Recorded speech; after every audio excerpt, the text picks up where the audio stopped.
உடம்புக்கு சத்தான கஞ்சி செய்கிறது எப்படின்னு பார்ப்போமா. மாப்பிள்ளை சம்பா 1 கிலோ, கருப்பு கவுனி அரிசி 1 கிலோ, பச்சை பயிறு 1/2 கிலோ. இதை 3ஐயும் தனித்தனியாக வறுத்து கஞ்சி செய்வோம். பச்சை பயிறு எடுத்துக்கணும். பச்சை பயிரை வறுத்துக்குவோம்.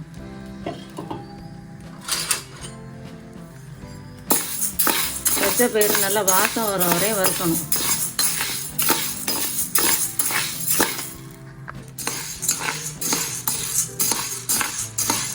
இந்த மாதிரி லைட்டாக கலராக மாதிரி கொஞ்சம் ப்ரௌன் கலரில் வரும். அப்போ நல்லா வாசமாக இருக்கும் பச்சை பயிறு. இந்த மாதிரி வறுத்து ஒரு தாம்பாளத்தில் கொட்டிக்கணும். ஒரு தாம்பாளத்தில் கொட்டின பிறகு கருப்பு கவுனி அரிசியை லேசாக வறுத்தா போதும். கொஞ்சம் கொஞ்சமாக கொட்டி வறுக்கணும். எல்லாத்தையும் மொத்தமாக கொட்டாமல் கொஞ்சம் கொஞ்சமாக கொட்டி லேசாக வறுக்கணும். ரொம்ப பொரி அரிசி மாரி வறுக்கக்கூடாது. அடுத்தது மாப்பிள்ளை சம்பா அரிசியை கொஞ்சமாக கொட்டி வறுக்கணும்.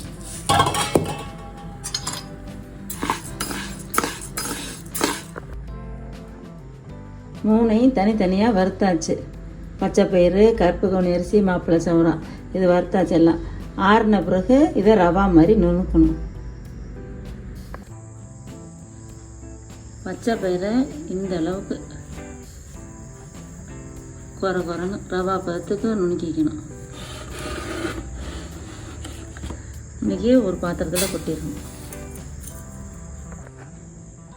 அடுத்தது மாப்பிள்ளை சம்பா அரிசி எடுத்துக்கிட்டு மாப்பிள்ளை சம்பா அரிசியை இந்த மாதிரி குறைன்னு நுணுக்கிக்கணும். நுணுக்கி கொட்டிக்கணும். கருப்பு கவுனி அரிசியும் குருணை பார்த்து நுணுக்கிக்கணும். கருப்பு கவுனி அரிசி, மாப்பிள்ளை சம்பா அரிசி, பச்சை பயிறு 3ஐயும் ரவா பார்த்துக்கு நுணுக்கி நல்லா இந்த மாதிரி கலந்துக்கணும்.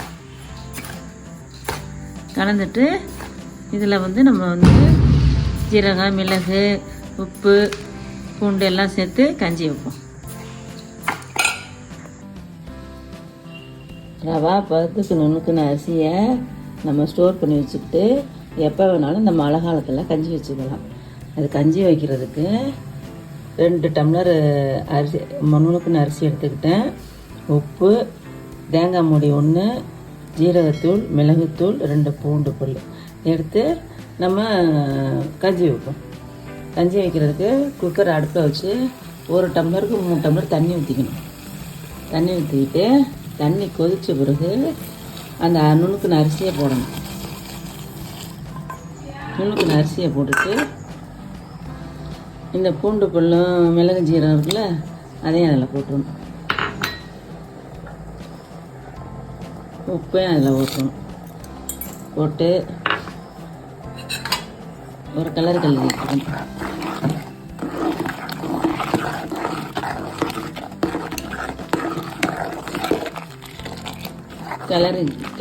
கிளறிக்கிட்டு இருக்கும்போது குக்கர் மூடியை வச்சு ஒரு விசில் விட்டுறணும்.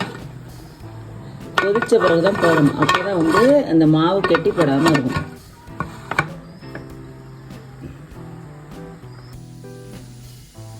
தேங்காயை மிக்சியில் போட்டு அரைச்சிட்டு தேங்காய் பால் எடுத்துக்கணும்.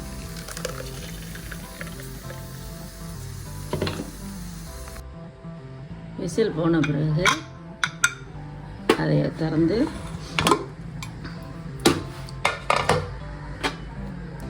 கஞ்சி ஒரு கலர் கிளறிட்டு அதில் நம்ம எடுத்து வச்ச தேங்காய் பாலை ஊற்றணும்.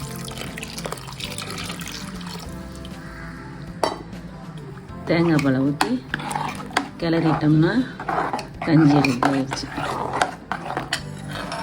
மாப்பிள்ளை சம்பா, பச்சை பயிறு, கருப்பு கவுனி கஞ்சி, மல்லித்தலை துவையல், ஊறுகாய். சாப்பிட வாங்க.